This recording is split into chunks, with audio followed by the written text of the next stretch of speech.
Welcome back to Bedwick and Guernsey Shipwrecks. I'm JP Falaise and you're watching part 4 or dive 4 of the day, where we went to see the stone barge, the Vedanta, the B-17 bomber.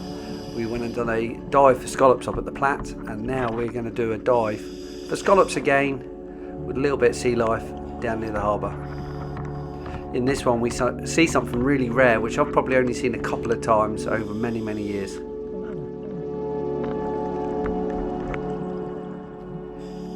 Again, we struck it lucky with the visibility. It's absolutely stunning down here as well, which is a little bit of a surprise given the direction of the tide.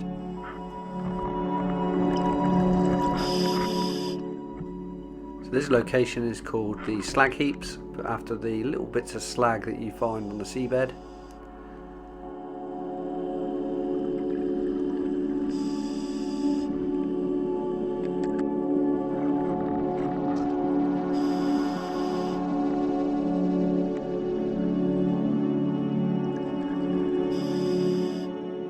Check out this little fella.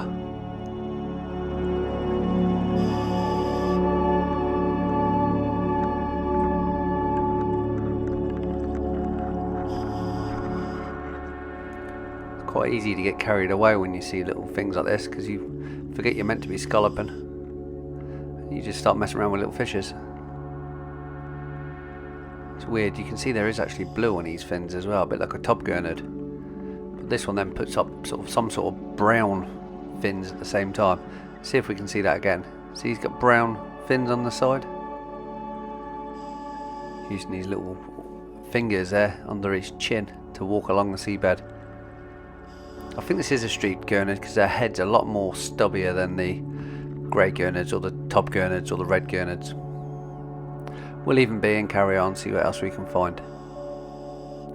Doing okay at the moment on the scallops. These are huge as well. There's a shanker hidden below some rust coral. Let's take a look at him.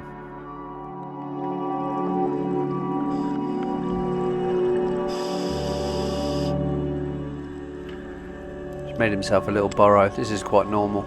Normally they bury the whole of their body, their legs and their claws, just with their shell hanging out. But I think this is when they have just molted for protection.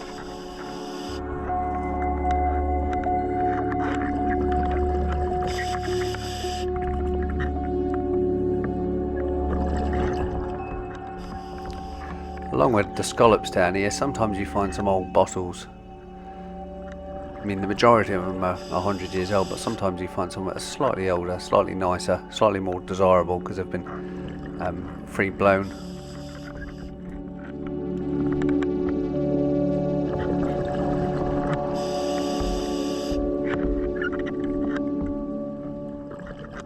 Sometimes you even find German bullets along here. This was the stretch of water I was in last time and I found a German bullet. Oh, look at the camouflage on this.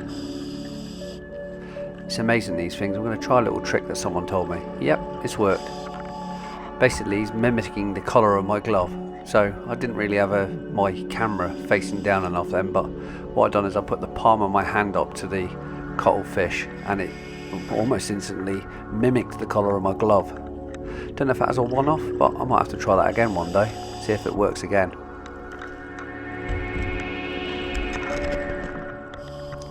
I've got a bit of an issue. My reel, the netting on my reel's gone through the little handle that I wind with, so I've got to stop and try and pull it off.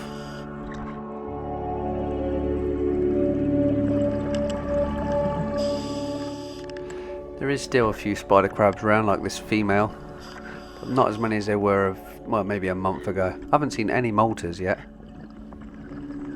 Normally you see them in huge piles all molting together. The fishermen love it, especially for people that are going to catch bass. And obviously there's a few that are now dead. Oh look, some old bottles.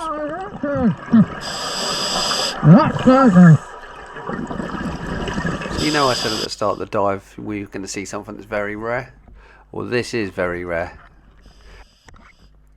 This is Richie Keane under the water. He's being polite now because he's only just about tootling along the seabed.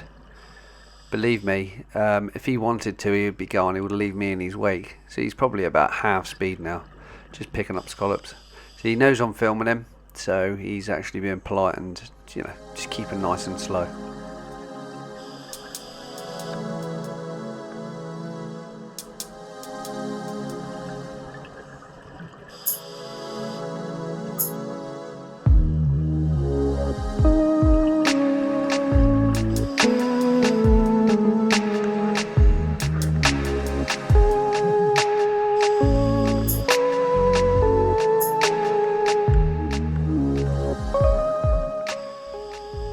So he's only just joined me on the bottom. As you can tell, his bag is still quite empty. He's chucked a few in there. Anybody that knows anything about diving, your buoyancy is very, very important to most divers, if not nearly all divers. So Richie Keane is diving here with no buoyancy compensation device. He's wearing a wetsuit, yet he's still managing to keep himself off the seabed. Yeah, I think it's a marvel how he does it. And when that bag is fully loaded up with maybe 20, 30, maybe 40 kilos of scallops, I don't know how he drags it along the seabed. And you got to remember, he's in his 70s as well, and he's still doing it. I think it's fascinating watching him dive, to be honest.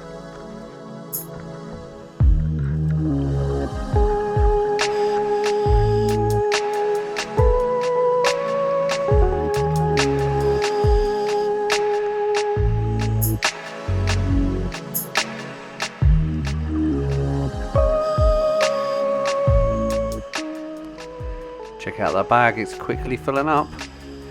It's been less than 5 minutes and he's probably got maybe, well, yeah, I reckon he's probably got twice as many as I have already.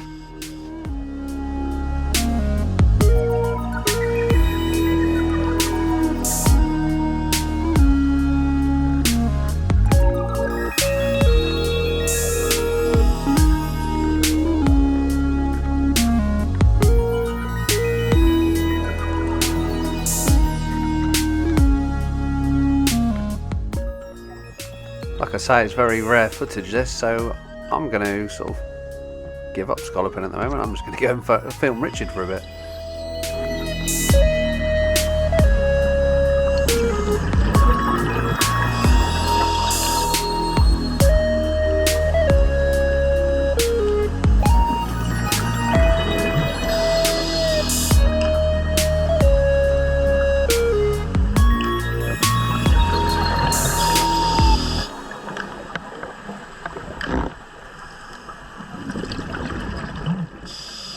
It's one of the benefits of being a diver and diving past your own crab pots. If they're on their side or upside down, you can turn them back the right way around so they start catching.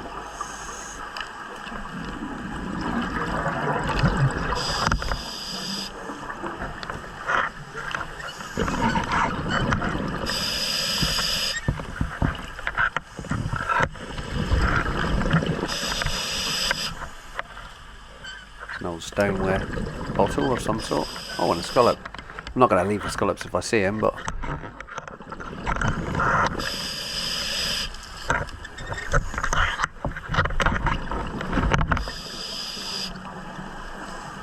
you probably notice that the camera's getting a bit wobbly now because I'm actually kicking quite hard to catch up with Richard, and all he's doing is just fluttering his feet slowly. The reason he can go so quick is he's got no clutter on him. He's so streamlined.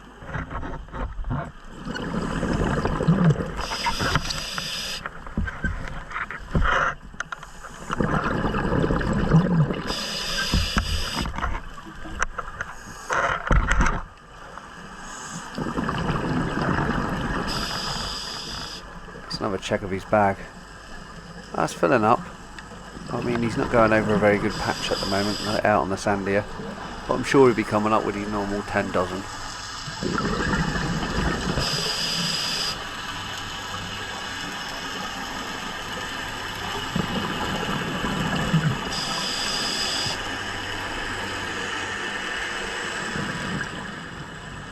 So I think Richard's looking around now to check where I am. He thinks I've gone, so now he's speeding off.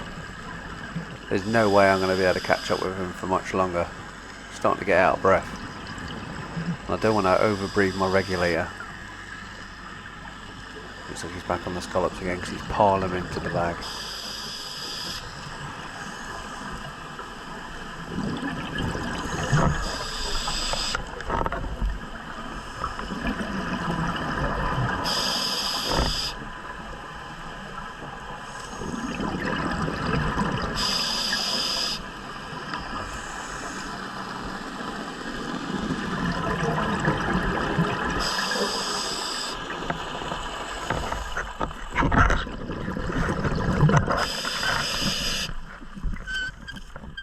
Oh, I found a couple. It'd be embarrassing if I only go up with 10, which I've got, so I better quick grab some more. There's another 4. Don't feel so bad now.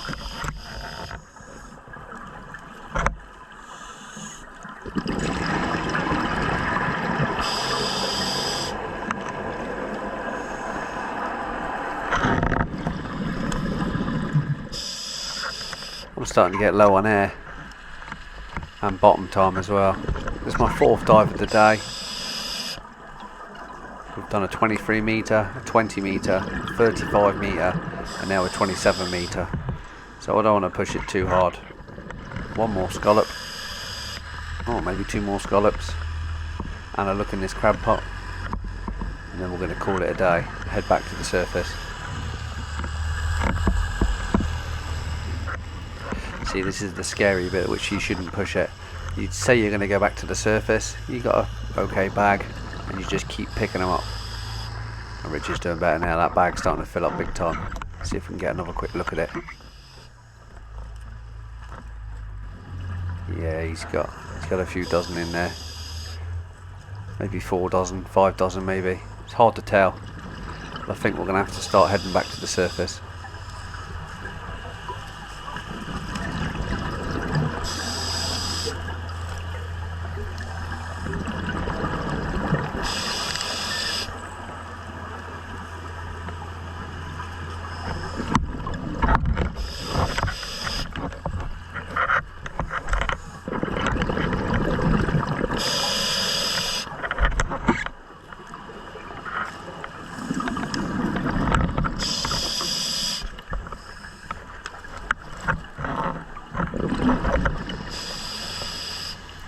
Checking this other crab pot. Nope, no antennae. Definitely need to be going up now. It's quite random actually, because I am actually swimming back up this sandbank, so I am actually losing depth here, even though it doesn't seem like it. And Richard's just ploughing on up the hill.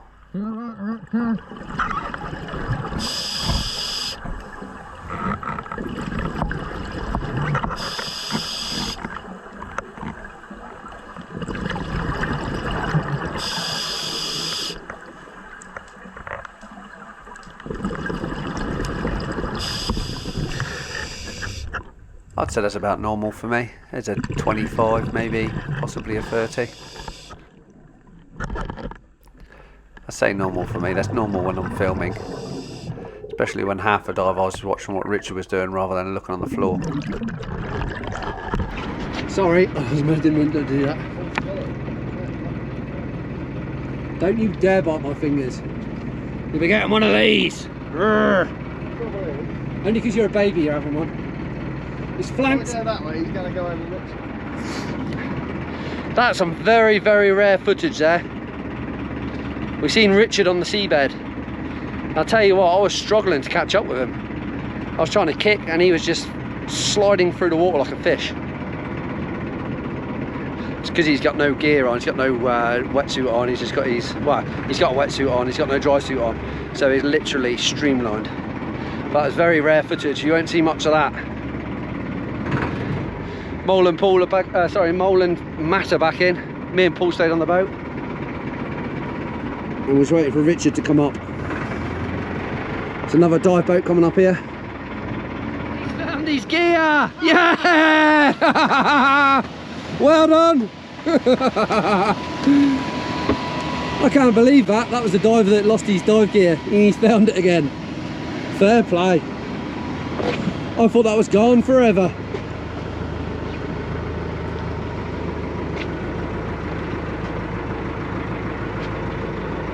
Can't believe you found that.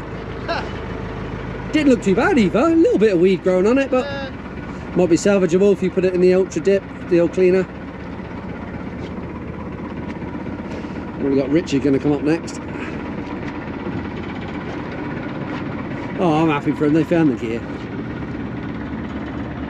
And as if we haven't had enough seasons in one day, it's now raining. Did Richard beat me on that dive? Yeah, I think he did. Yeah, he definitely did.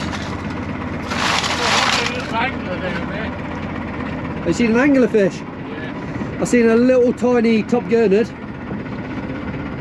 messing around with him. And then I seen some old dog, some old keen dog. The story with that is Richard wanted to put a stone inside his bag to weigh it down this morning, and then he ended up figuring out it was a cannonball.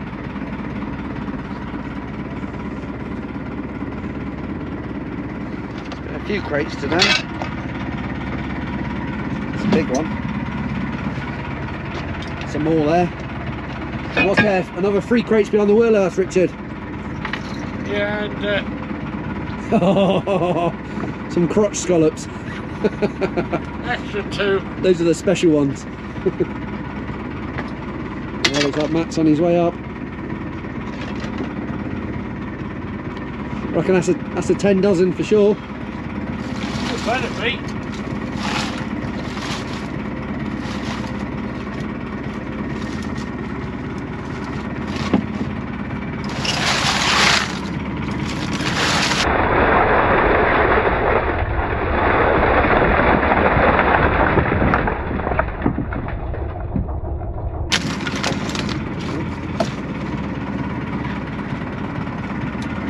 That's a good amount. Might need 2 boxes then.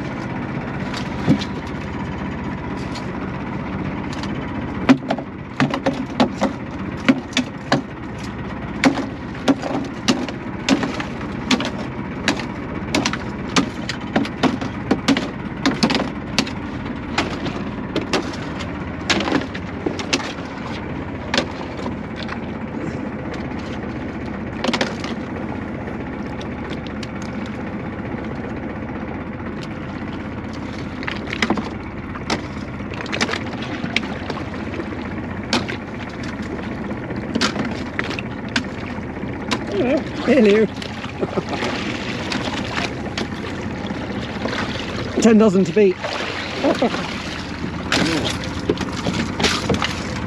That could be a rare day when I've beaten Matt. Very rare day. It's hard to find it there. It's almost as if someone else had been through that area.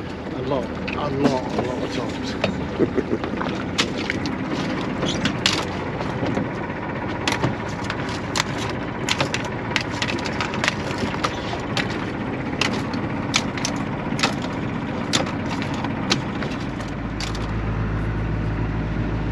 And we're back in Guernsey.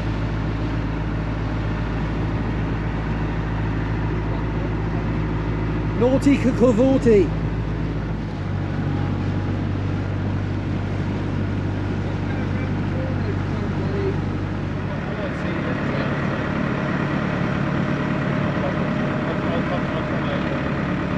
When we went out, the sea was up there, and now it's right down here.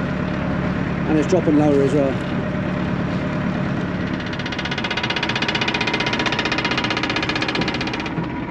Thanks for coming, Mo. No, thank you.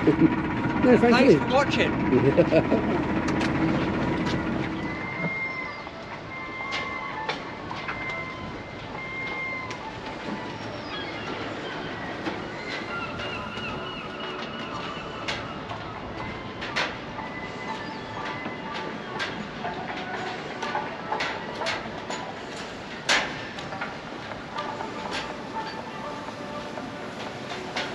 Well, what a day for weather.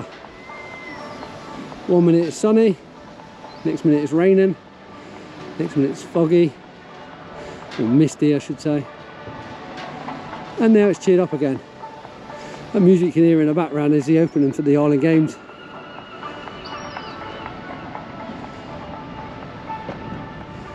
Fingers crossed it stays nice. Well, that's all from today. Thanks for joining us. I'll see you later. Catch you on the next tide.